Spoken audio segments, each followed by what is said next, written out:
It's that time again, and I think it's been kind of quite a ride. I don't have any credibility because I haven't been consistent with my videos, and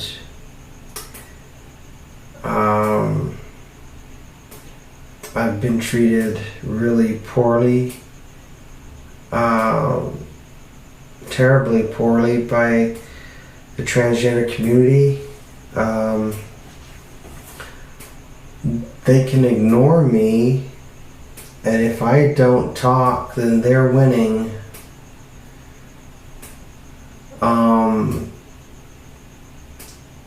So that's the hard thing, is coming back and making a video when I've put other things ahead of my problem. So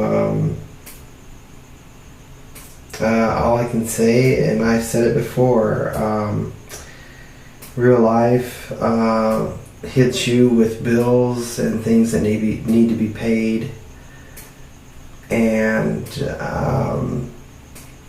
in order to exist, I have to work, and when I work, I don't have time to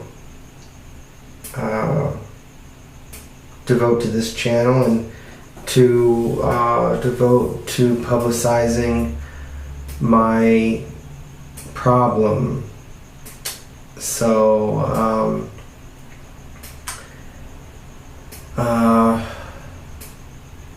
no one has acknowledged my problem.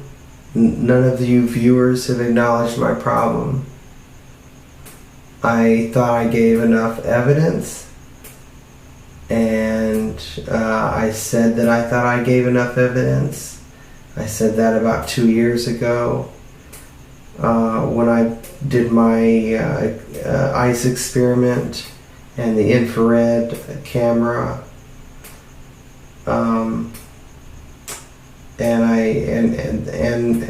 I had all the other evidence,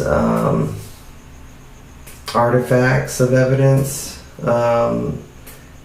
that I had gathered prior to that experiment, that you guys, for you viewers that are out there, you guys have looked at. I'm going to assume some of you have. I have looked at some of the comments. I have replied. I replied to, I can't even say the user's name because it's a weird name. I think it's weird. Maybe it's weird because it's not American. I'm not denigrating it, but this video is just about what I've been doing in the last couple of years, and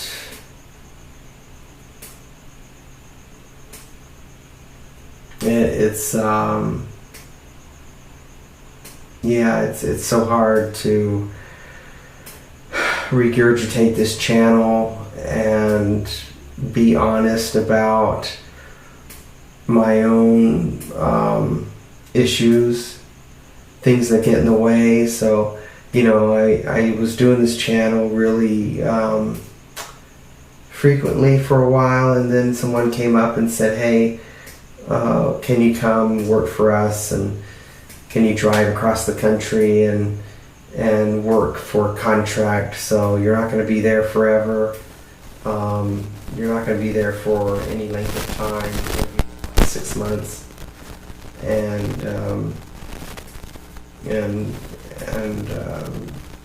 we know you've been looking for 6 to 10 months for a job, and how can you not say yes to this? So you say yes and you go. So those things come up all the time. I've been a contract software engineer for 15 years. Well, for 20 years, I guess, because I've been unemployed a little bit in between jobs. So 15 years out of 20.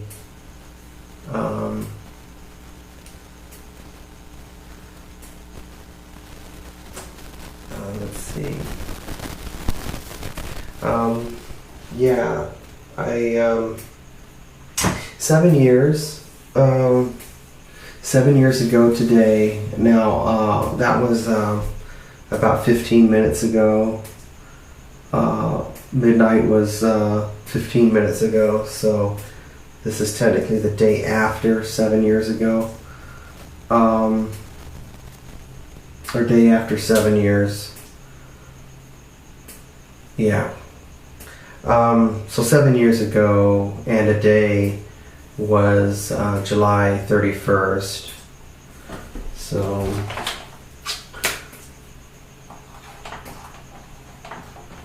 July 31st and 2009.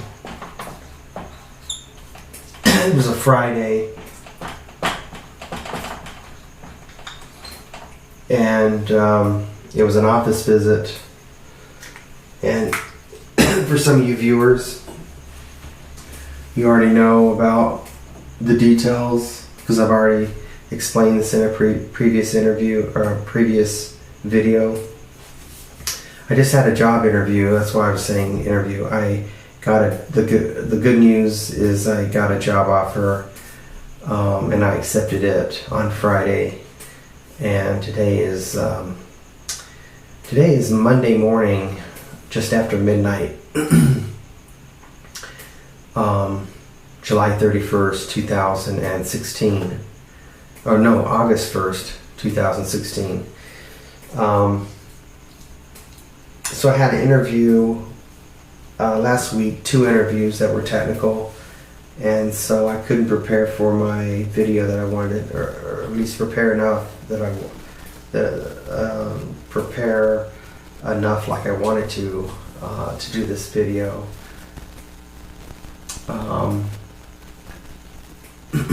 Get some water.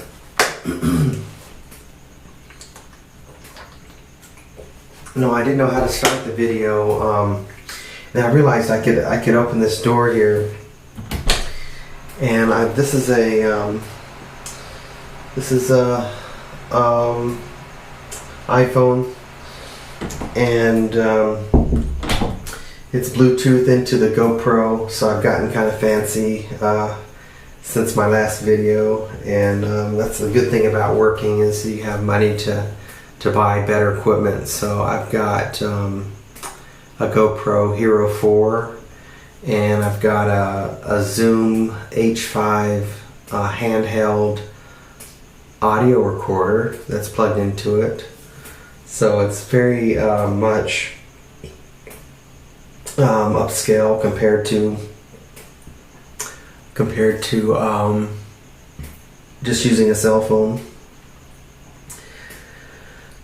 If I took a picture of the rig, it would scare you, so I'm not going to do that. I did make a video on my drum channel that explains the rig, and I'm an engineer, so it should come second nature to me, but explaining it to somebody is just, and doing it online, it's kind of new to me. But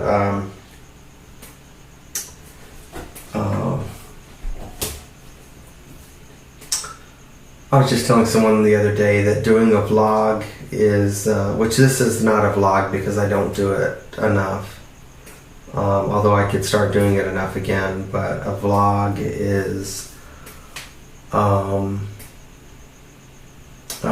the success of a vlog is to explain the missing stuff that the viewers don't get to see, and the problems that come up, and the bad times as well as the good.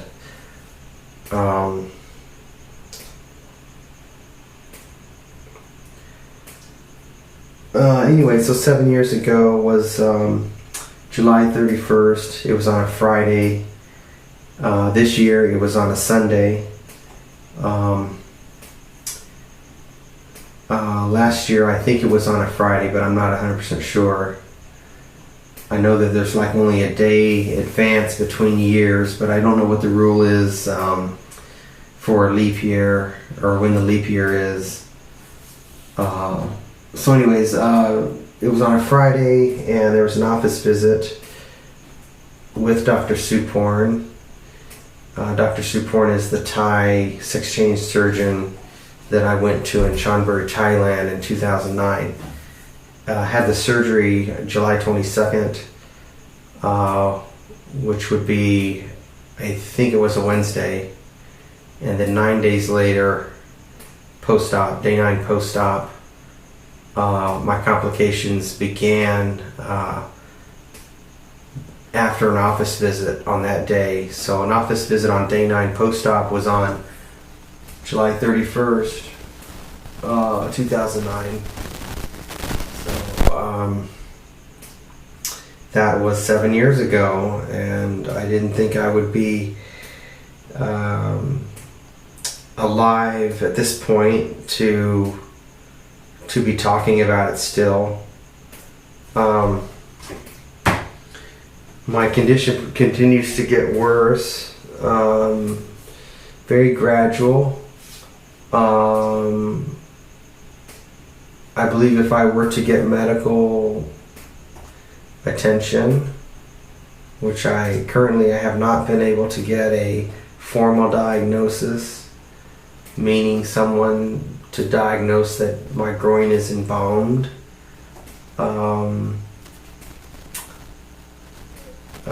I've gotten imagery, MRI imagery done recently that I believe shows tissue, but I don't have it yet ready to show, so maybe I can show that in the near future, and that will give me something to make it an excuse to make a video.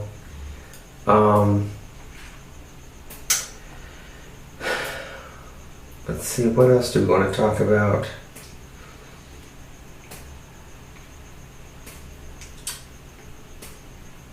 Well, I was saying that my groin is getting worse, condition's getting worse.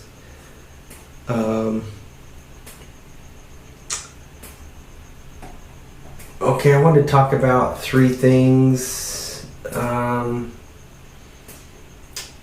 And I've talked about, okay, the groin, I already said that the groin is feels like it's being ripped off my body. Groin feels like it's being ripped off my body, and you know, I don't think it feels like someone's grabbing it and trying to rip it off, but it feels like it's not connected right to I mean, the groin is connected to tissue on each leg and to the lower abdomen and to the buttocks. I mean, that's what the groin is, or the pelvis area. Now, I've been using the word groin, and up until my problem started, if you would have mentioned groin to me, I mean, there's kicked in the groin for a male person. And then there's this, you know, you pulled a muscle in the groin. So some people may hear the word groin and not get a full picture of what I'm talking about, but because it started in the vaginal or in the labia of the vagina, and spread throughout the vagina area to the anus area, to the thigh area, to the lower abdomen area. And I'll have to make a video to explain, to show where it is numb and where it is not numb. There's a feeling of coolness at the boundary of the embalmed tissue and normal tissue.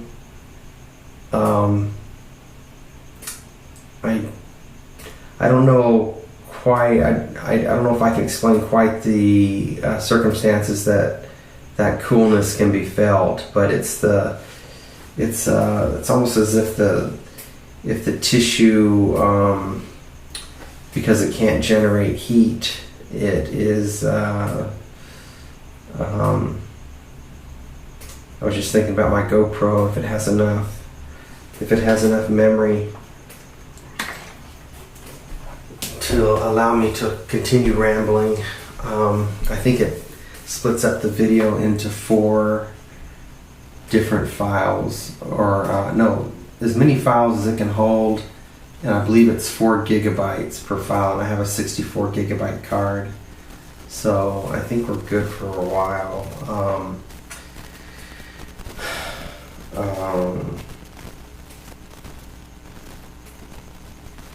What was I talking about? I forgot what we were talking about. Oh, maybe I could erase this. Oh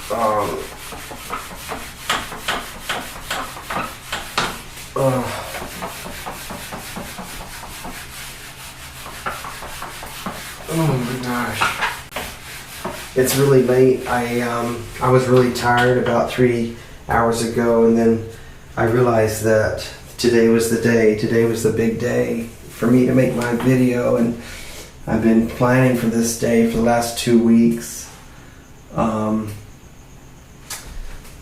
And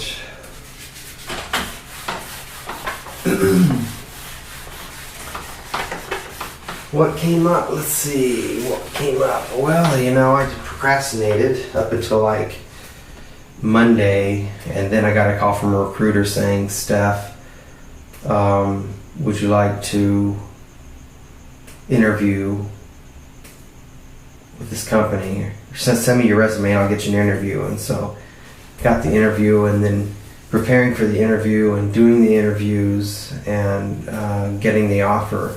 That took the whole week, and I got a start date of August 15th. I'm not going to say where the job is, but I have to travel for about 2,000 miles. And I'm not going to say where I'm traveling from.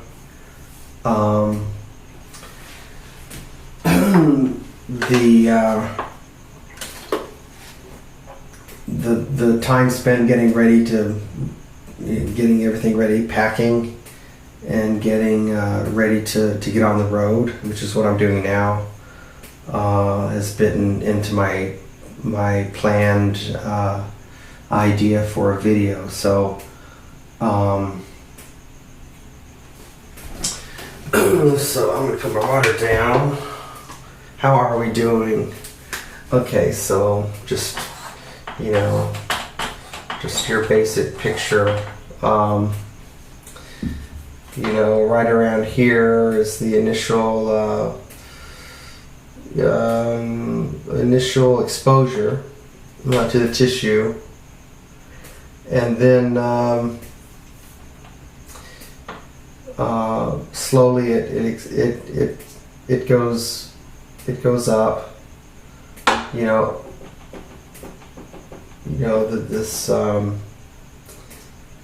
This boundary between normal tissue and tissue that feels like it's very tight and won't move with you. So and then it starts spreading.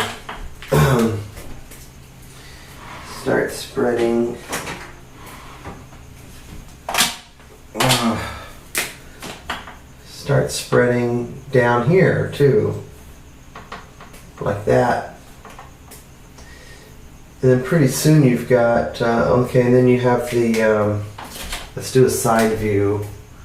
So there's side view, and there's buttocks. Okay, and we'll just do a dotted line like that, and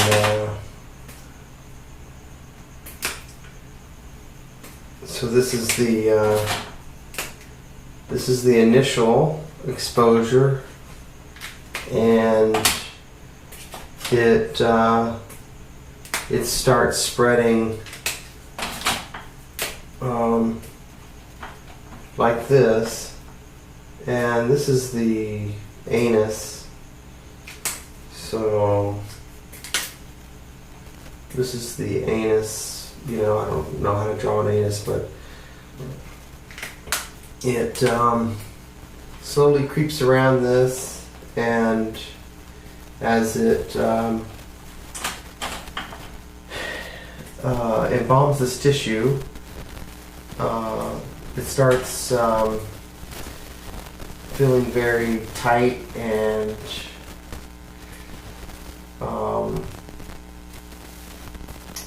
again, like it's not moving with the rest of your body. And then as it absorbs into your body, because it's dead tissue, it absorbs. It just starts getting very flimsy and what's the word? Well, lack of elasticity.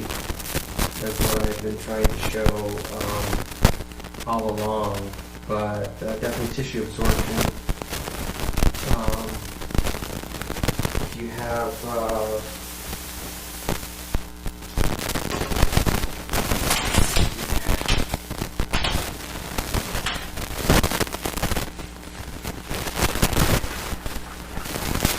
it doesn't really erase that well.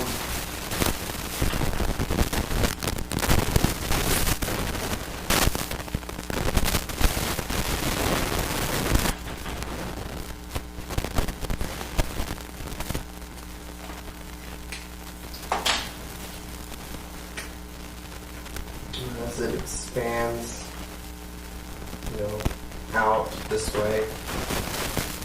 This is embalmed tissue,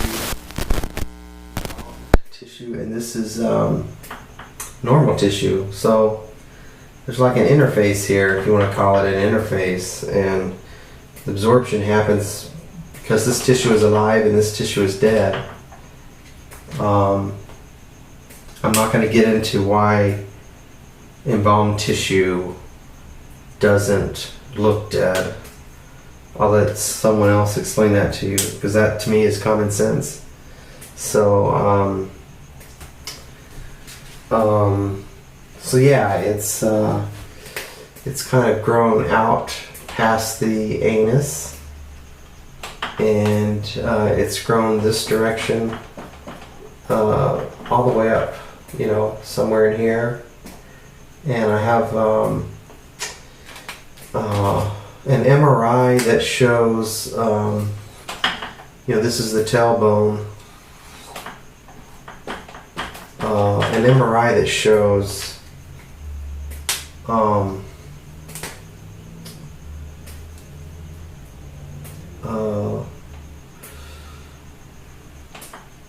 area of tissue that looks like, you know, contrasted, of tissue that's going around the tailbone. Yeah, just like that. And I'll have to show that, like I said, in another video. And this is consistent with what I felt happening whenever I'm playing the drums. This tailbone gets really sore. I can take my finger and mash up against this bone, which I had never been able to do before my situation. So that is the nature of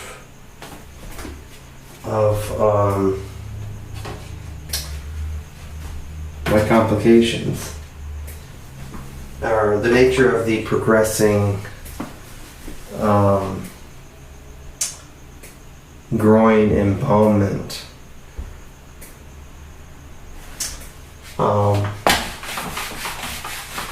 So this stuff doesn't clear off very well. Sorry about that.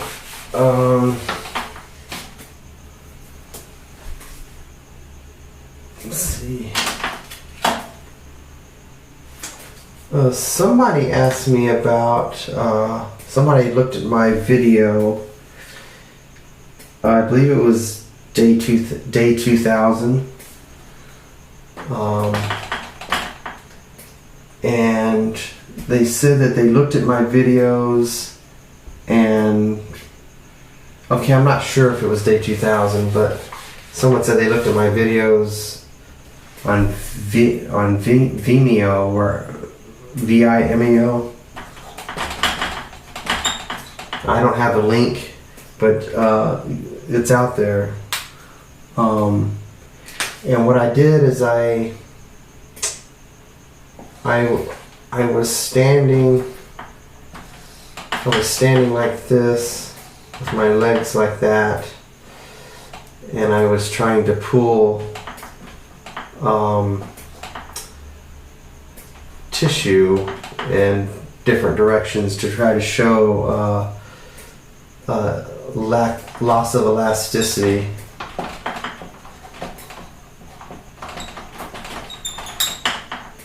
And then this lady responded and said that I was overweight and that the video that I made could be consistent with someone that is overweight. So I responded that my labia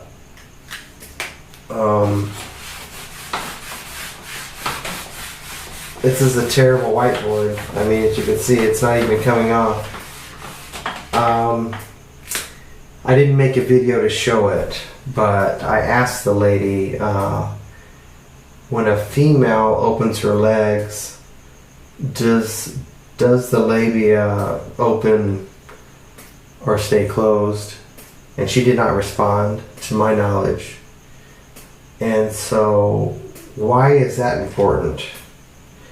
Because first, the reason the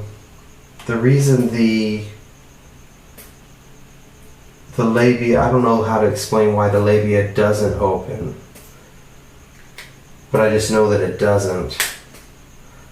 And I know that if the labia does open when someone spreads their legs, then that is consistent with rigid tissue. So let's see, let's pretend this is the vagina and this is labia, and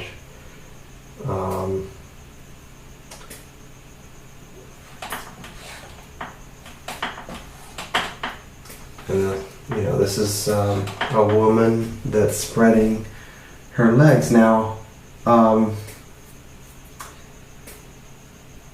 this is probably too high. It's probably lower.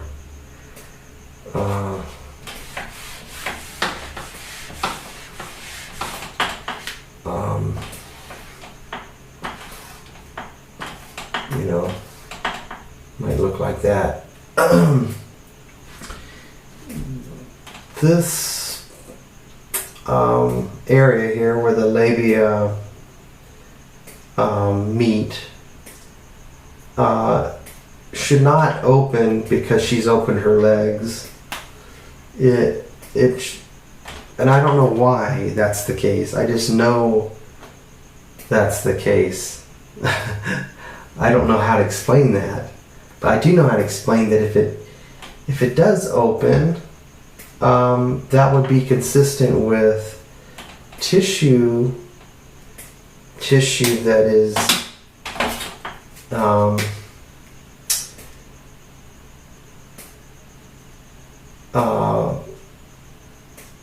let's reword this since you're following me. I'm trying to say that this labia opens like this when the legs are spread or move apart, and without pulling on it with your hands. So, and the reason this would be consistent with embalmed tissue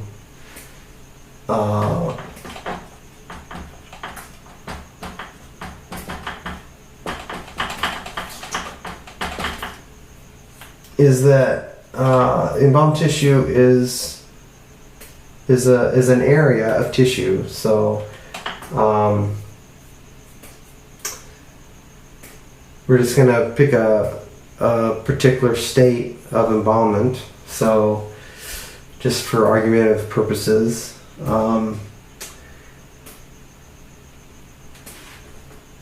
let's just say that it's embalmed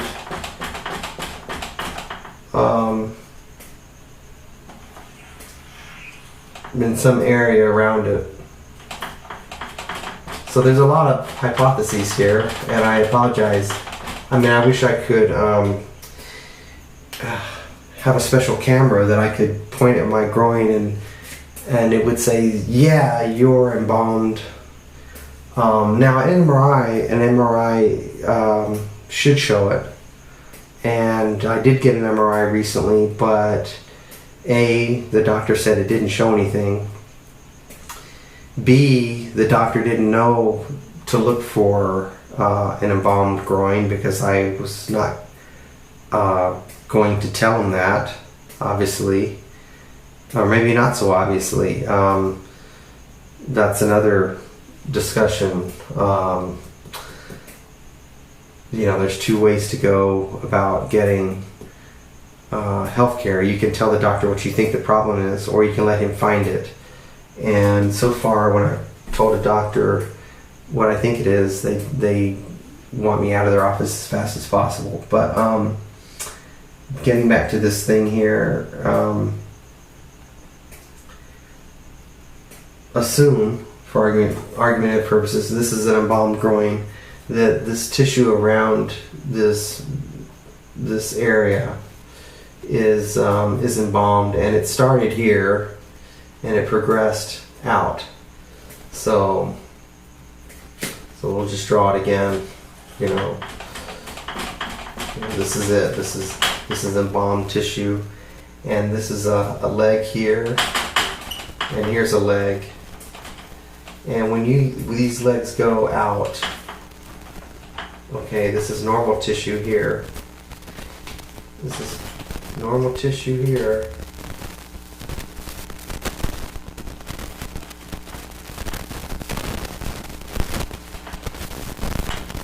And this is embalmed.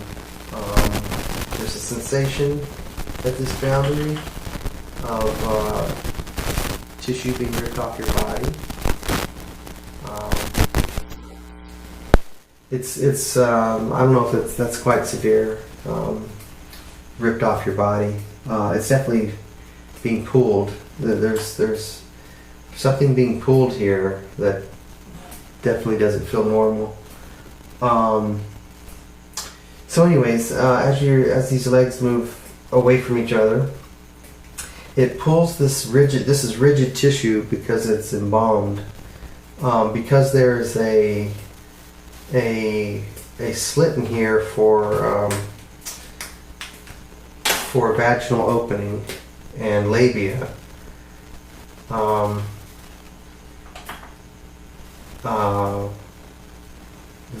The boundaries that make up that slit begin to open.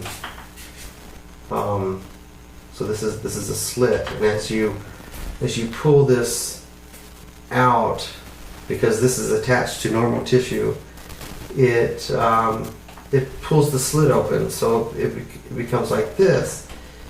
And then as you go wider and wider, that opens up more. So you've seen pictures that I've taken where I've had to bend down with a camera, with a phone, and take a picture, or I'm laying in a bed, but usually I'm just squatting. In order to do that, I've had to move my legs apart, and so that was my point. I was trying to show the lady that there was lots of elasticity by pulling the tissue, in different directions with my hand, and doing it with a video, so you could see that this all this tissue was moving, in a consistent manner for rigidity.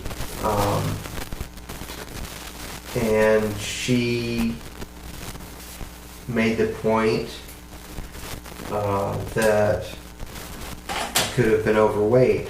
So that's why I pointed out this other situation that I don't think you can be seen in a normal female.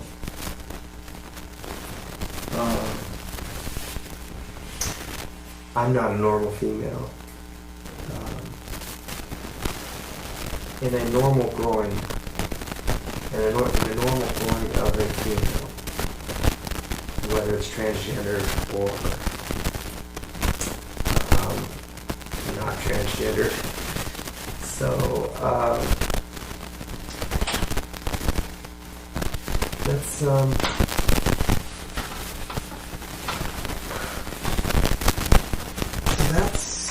don't know where we're going. So I really don't know what to say.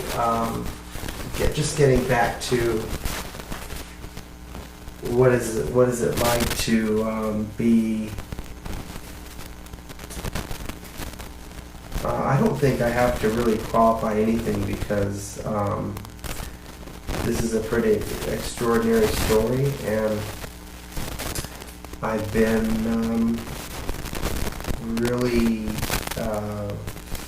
ignored by everybody, and so I don't think I have to make my video sound like anybody else's, and I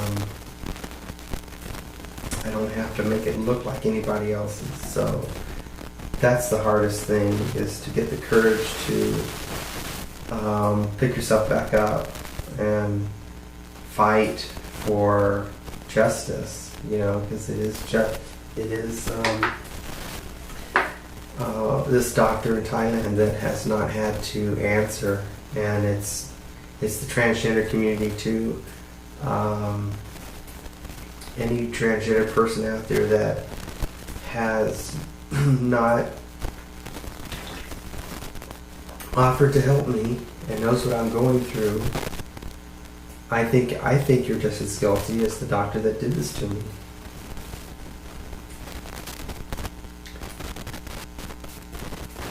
Even if you didn't do it to me, if you're just sitting there and you're not telling somebody about my story and you're trying to hide my story, I think you're just as guilty as the doctor that did it to me, because if you're hiding my story, I'm not getting help. I've asked to have my case publicized.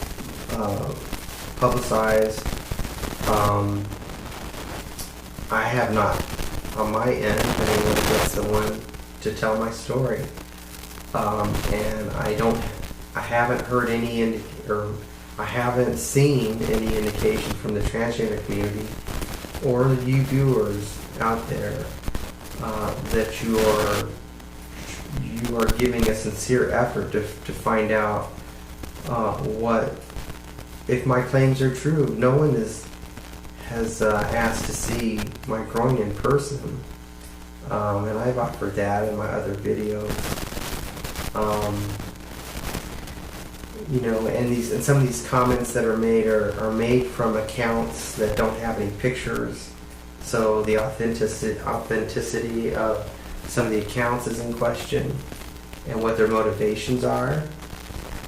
It's very easy to have an alias account and have bad motivations.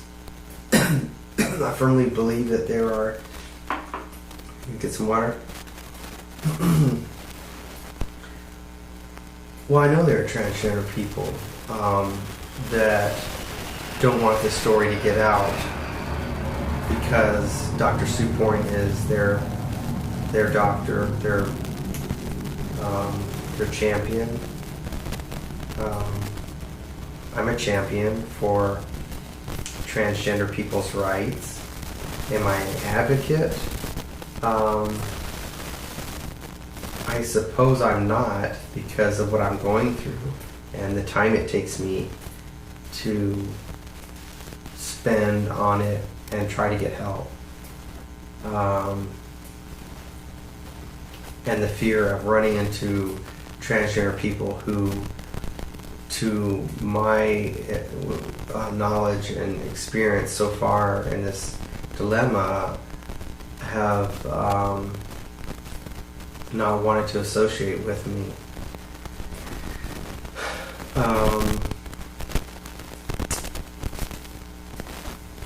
Yeah, I don't have to make this video like anyone else is out there.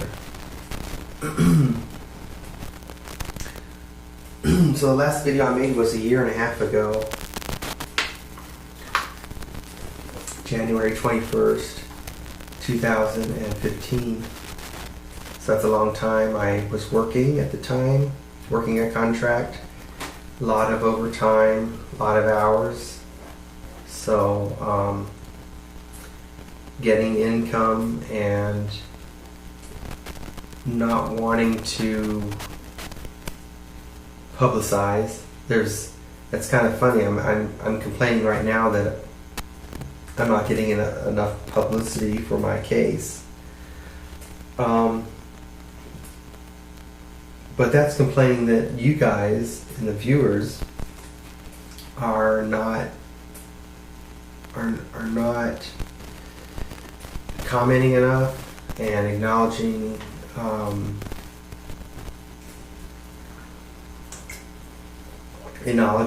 the evidence I put forward and discussing whether or not it proves my case. What would I need to do to prove it? What's missing? Why can't you come meet with me and look for yourself?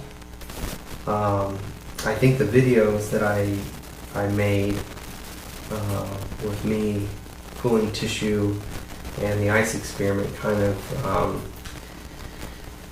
moots that point, or annihilates the need for a real-time visit from somebody, a stranger from the transgender community. But still, I'm willing to do that. There hasn't been anybody in 7 years that I know of besides a doctor. Is a doctor more qualified to make an assessment? Yes, definitely more qualified. But just because you're more qualified than someone else doesn't mean the other person is not qualified. Just because you're more qualified than someone else, which would be a non-doctor in this example, does not mean that that person is not qualified. So just setting the spin right, because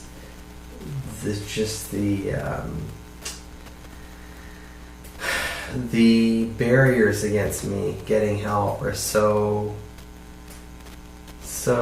immense, and I hate that I couldn't make any videos. And I've already said it. I get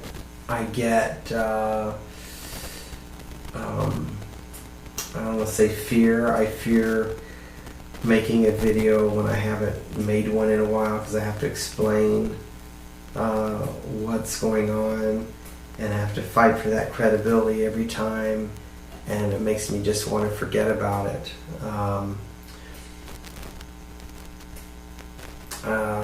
Maybe it's the quality of the equipment that I'm recording with. I have better equipment now, but I've had this equipment for a year, but I was working again, so I've been out of work for 7 months, and I suppose I missed my I guess I was just waiting for the 7 years to make a video.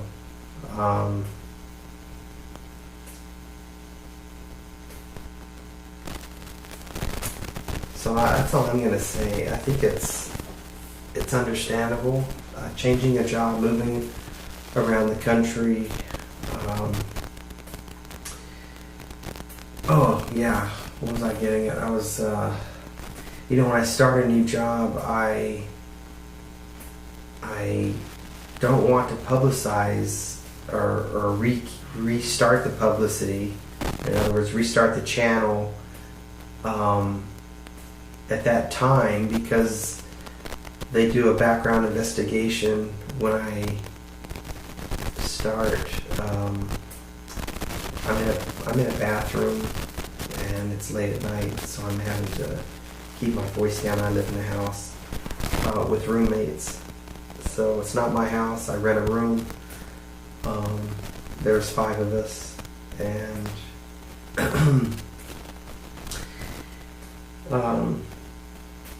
I don't know why I'm telling you all this. I'm very paranoid about the transgender community finding out where I live and coming to try to hurt me or shut me up. So there's another reason for not making videos is pissing off the transgender community. Well, moving. I guess moving is the big one. I forgot what I was going to say. What was I saying? I forgot.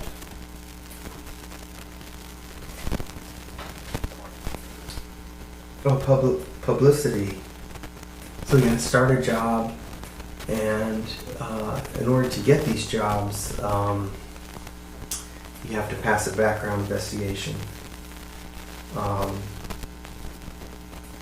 So the background investigation, I got a copy one time, and it's a social media investigation. They look at they do a search on your name, they do a search on your email addresses, Twitter accounts, Facebook, and they're looking for character, things that you post, and anything that, if you're cussing a lot or being racial online, that they could decide not to hire you because of that. So having known that and getting hired on to a company, and I'm not getting hired on directly by that company.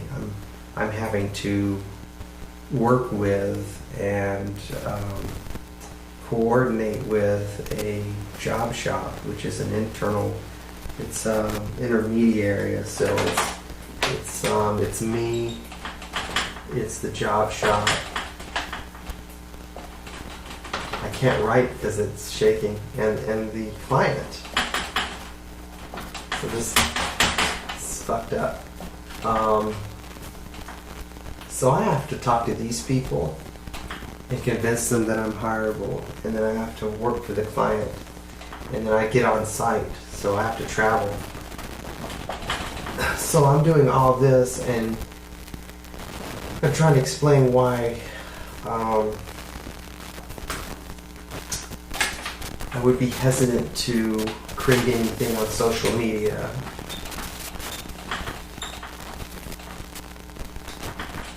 Which includes this channel. This channel is social media, but in order to get here, I have to pass a background investigation.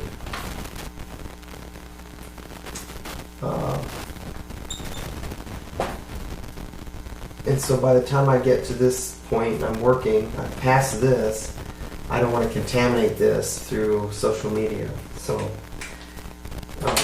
there's my other reason. I mean, you're making really good money, you need the money, and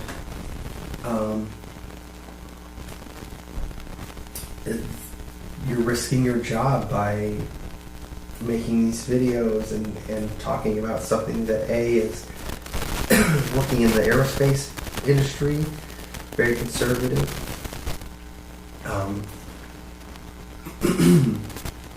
Very hard to whisper because your voice needs more air, I guess. I think my voice is going. Oh, sorry. That's a light switch. Aerospace is a conservative field, and they don't necessarily agree with the transgender. Now, they can't fire you for being transgender, but just because the law says they can't fire you doesn't mean they can't do things to discriminate against you, and get away with it.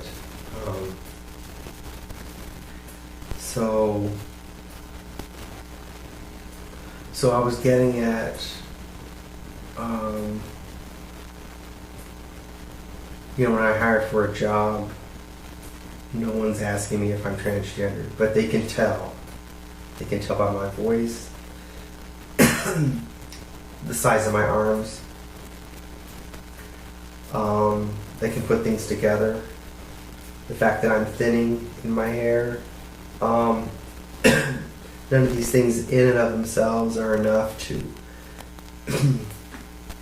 make me a transgender person, but when you add everything together, the odds of all these things not coming together and that not being a transgender person is kind of going down. So they start thinking, okay, so I go to the job, they figure out I'm transgendered on the first day or maybe the first week, and start Googling my name, start finding this channel. So if they start seeing that I'm busy recently, then that might have a negative effect on my employability. If they see that I made videos a year ago, they might be more lenient because I haven't made any new videos. So okay, so that's the story on how it can be difficult making videos and keeping the YouTube channel active. So maybe I can get past that and establish another rapport with my viewers.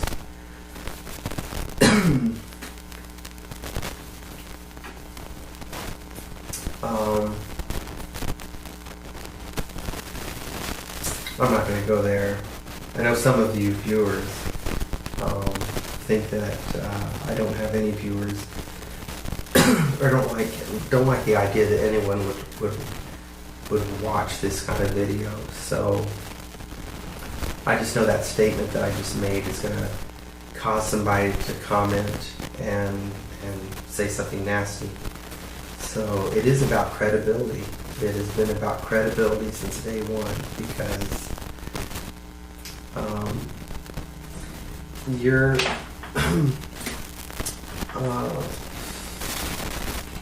day 9, or let's just do forget day 9. It's T0. I mean, that's when complications happen.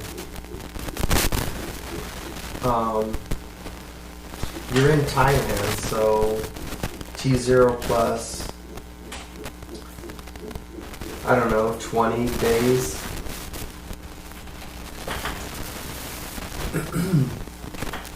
You're just trying to survive. You're trying to get out of Thailand. You're agreeing to do whatever they want. Now, they're telling you that everything's normal.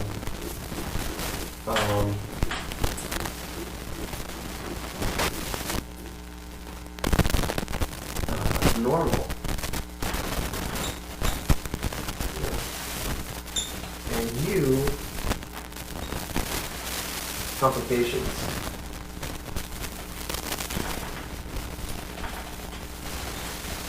Okay. And that's like hardened tissue, and that's like feels dead down there, doctor.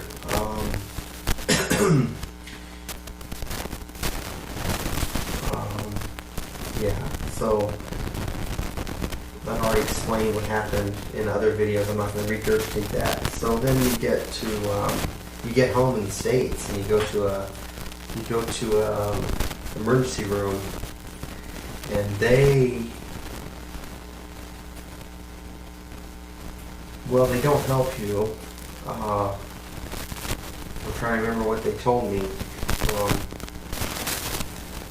well, they say they can't find a fraud. They don't know what test to run to diagnose some exposure to something.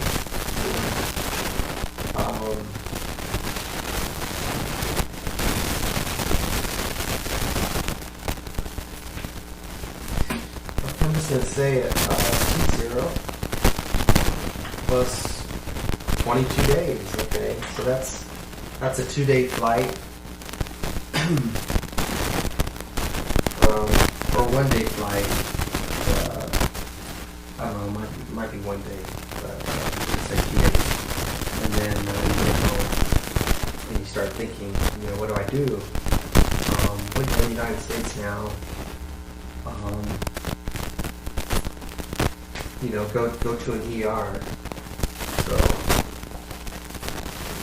and there's no reason to hide anything because you've never done this before.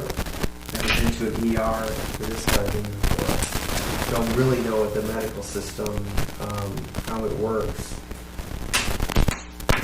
So I go in there and I tell them something's wrong, something's wrong. Here are my symptoms.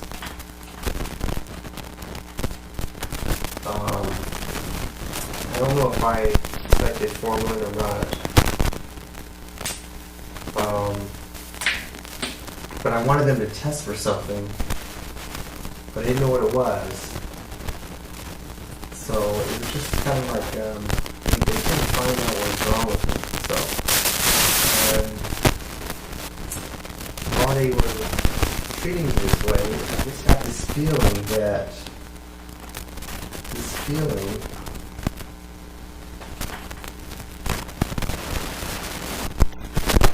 that they weren't being honest.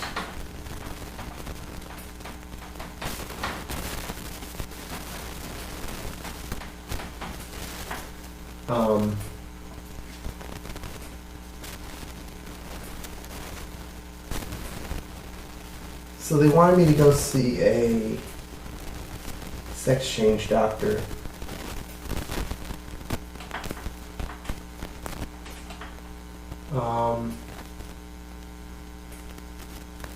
I don't know how many days they're in here, so eventually we'll get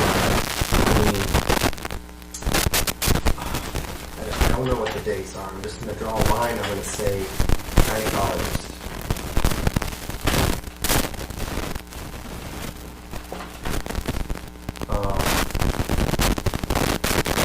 I'm going to say SRS doctor without giving any names because that's not really important. I'm trying to explain my story, and I'm giving you enough information.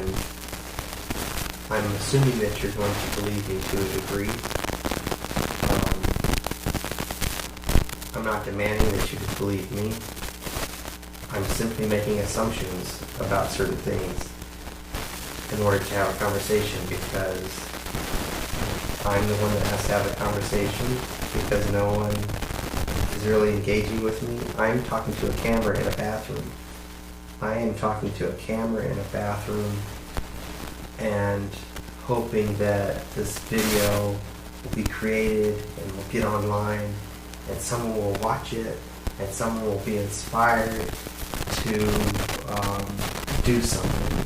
So, that's asking a lot, but anyways, this is the day and age of technology. Another SRS doctor, so SRS doctor number 2.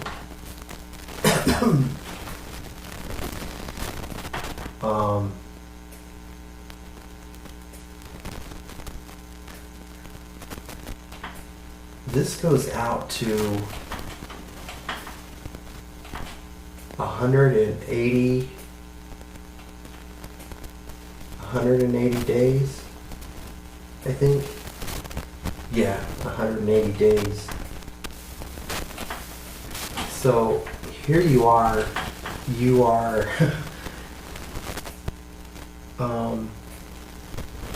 I would say everywhere in here, all of this, all of this is, please don't tell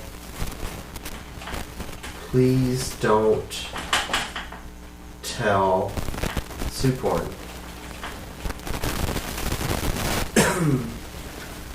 Please don't tell Suporn that I'm seeking a second opinion. Because back here when I'm in Thailand, here. They're telling me they're going to wash their hands if I seek a second opinion.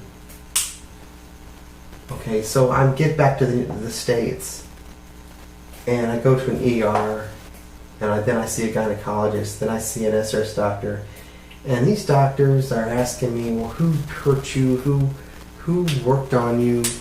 And I'm saying, well, it's this guy, but I don't want you to talk to him because he said he was going to wash his hands if I seek a second opinion. So what am I getting at? What I'm getting at is that there's a huge amount of delay built in to this whole situation, where you're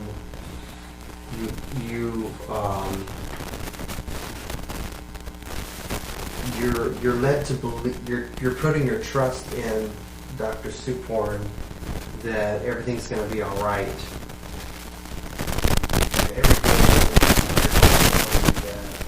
It's not all right, and days go by where I'm going to go try again.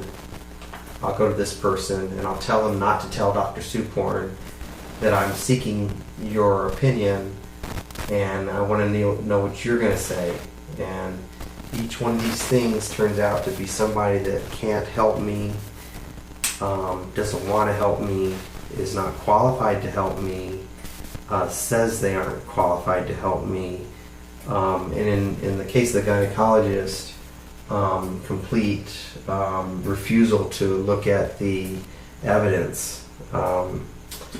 So you have this kind of built-in delay where here's the activity that started everything, and here you are down here before you can even try to get help. I mean, when I say try to get help, I mean you know what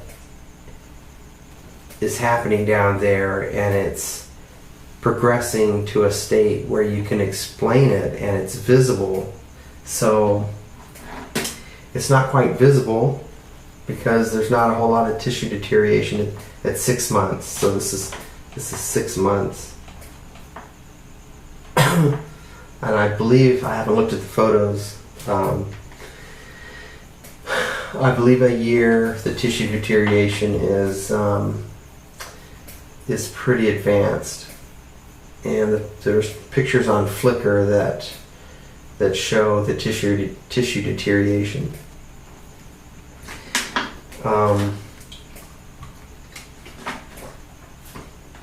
So what am I getting? Okay, you have this built-in delay from the time you got hurt and the time that you can actually start trying to get help. I couldn't post any pictures in this time frame because they weren't very convincing, and they wouldn't be very useful. So I couldn't really do anything for 6 months. I couldn't really seek help. So then you get down to here and you can start figuring out what's going on. 6 months to a year, you're seeing tissue deterioration. You're looking at an ultrasound. I got an ultrasound somewhere in here that didn't know what it was at the time, but later figured it out. I haven't shown that to you guys yet because I have been so busy with trying to keep food on the table. I'm not going to keep rambling. I got to cut this short.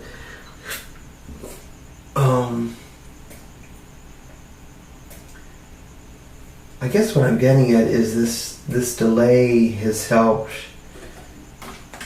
distance the perpetrators and from accountability. And when you're out, all the way out here and you're talking about something that happened way back here, people tend to have a harder time believing you on what you're trying to say.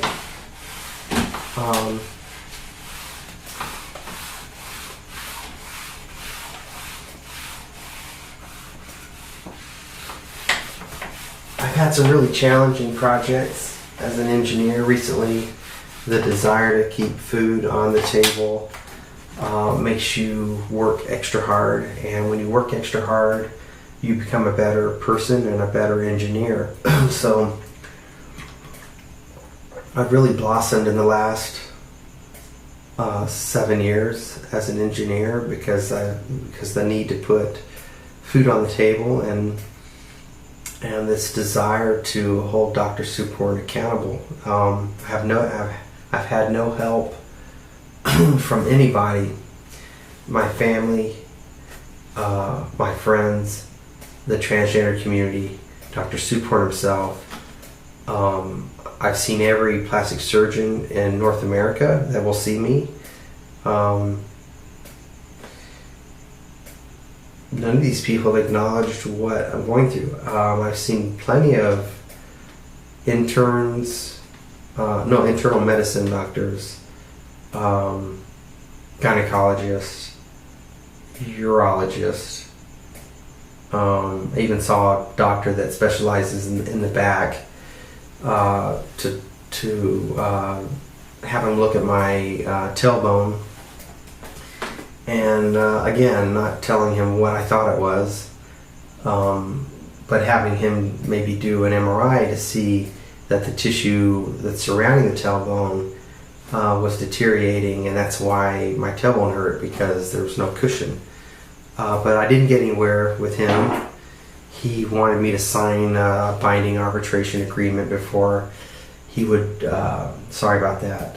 That's the other thing about this situation I'm in, is that it's hard to control my gas to that area. So I'm rambling and it's very late, so I'm gonna have to cut this off, and I'm sure you guys want to move on. I'm not really happy with making videos in the middle of the night where I can't really talk loud. I'm whispering. But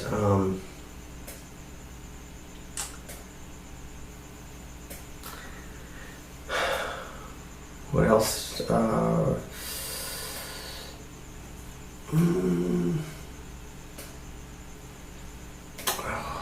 I forgot anything.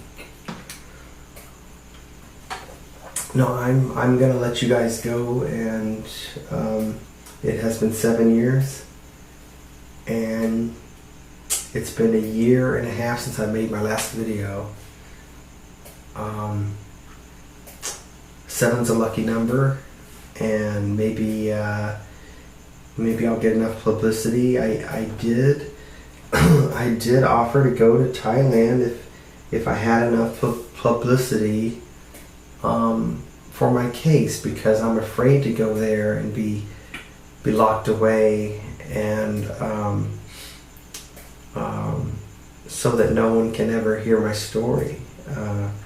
But if I publicize it before I go, they can't do that without someone knowing. I don't know if I would have to rethink my willingness to go to Thailand again because of the recent executions in Indonesia of some drug dealers.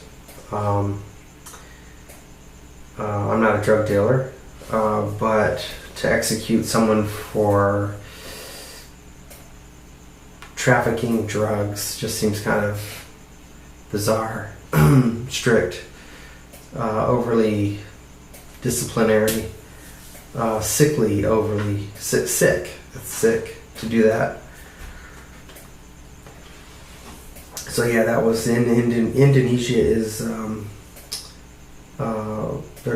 similar. Thailand and Indonesia have similar criminal justice systems. You can get locked away, and I don't know if you can get killed or shot for drug trafficking, but I believe there's a story of 4,000 days, I think, which is 12 years. Yeah, 4,000 days, and I think it's David McMillan. David McMillan was a Australian or UK guy that got caught, and he was a drug smuggler. Got caught and was in a Thai prison for 12 years and escaped. And he's got 2 books out. One's called Escape, and the other one's called 4,000 Days. I believe so. Might be a different person that's got 4,000 Days. Or did he have a second version of his book out, and that's when he renamed it? But yeah, the recent shootings in Indonesia, I'm thinking these are the same people, same culture. Maybe I shouldn't go to Thailand, even if I got publicity. Maybe I'll have so much pain. I'm in a lot of pain that I will just say, screw it, I'm going to go over there and take my chances. Because here's the thing, in Thailand there's defamation. If I can't prove my case, then everything that I've done online and said about Dr. Suporn would be considered defamation, and I could get life, and I would never be able to leave Thailand. And if I'm in a jail cell in a prison in Thailand, I've had no support from my family, friends, who's gonna miss me, you know? So I think that's I think I should just continue talking about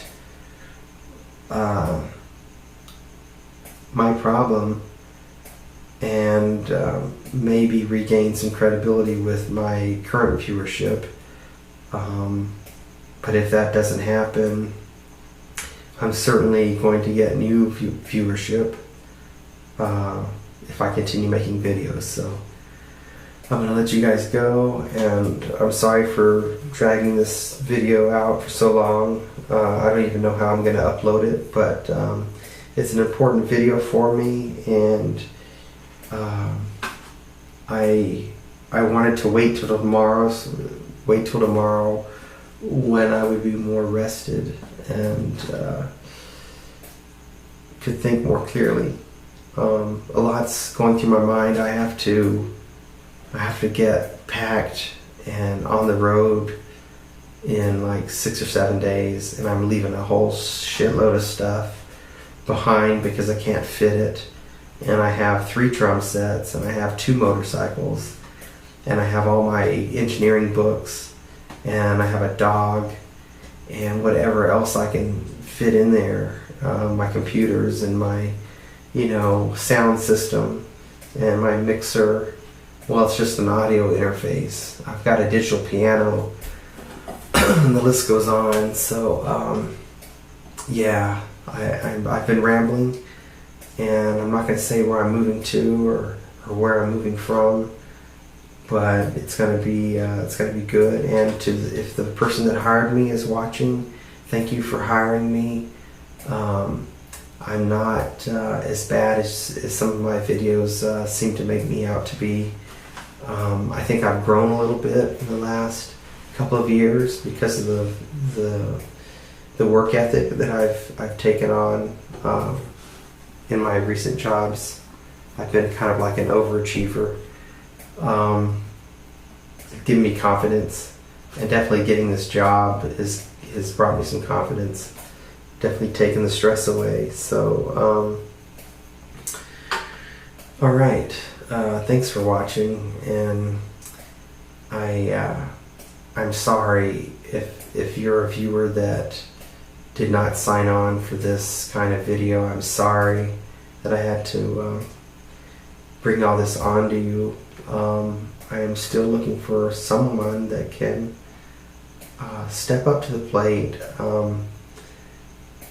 be an advocate for me, look at my groin, agree that, just be truthful, look at my groin, be truthful about what you see. Hopefully it will agree with what I see, and by seeing that in real life, you will be an even more advocate or better advocate as far as demanding medical attention.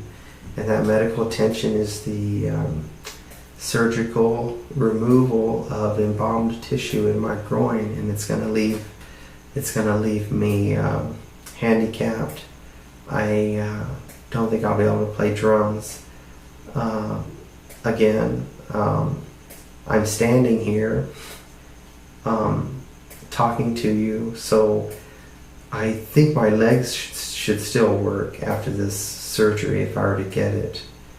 But who knows what the surgery entails. What do they replace the tissue with that they take out? Where do they get the graft tissue from? Will I be able to sit without any kind of padding under my tailbone? I don't even know if I'll ever get surgery, because none of the doctors have been honest with me to date. And I've seen all these doctors, and they're all looking at each other's diagnosis or non-diagnosis before they're seeing me. So none of them are really trying to help me. They're trying to avoid getting a diagnosis. They're trying to avoid implicating the very few doctors, or very first doctors, that didn't help me. And okay, thanks for watching.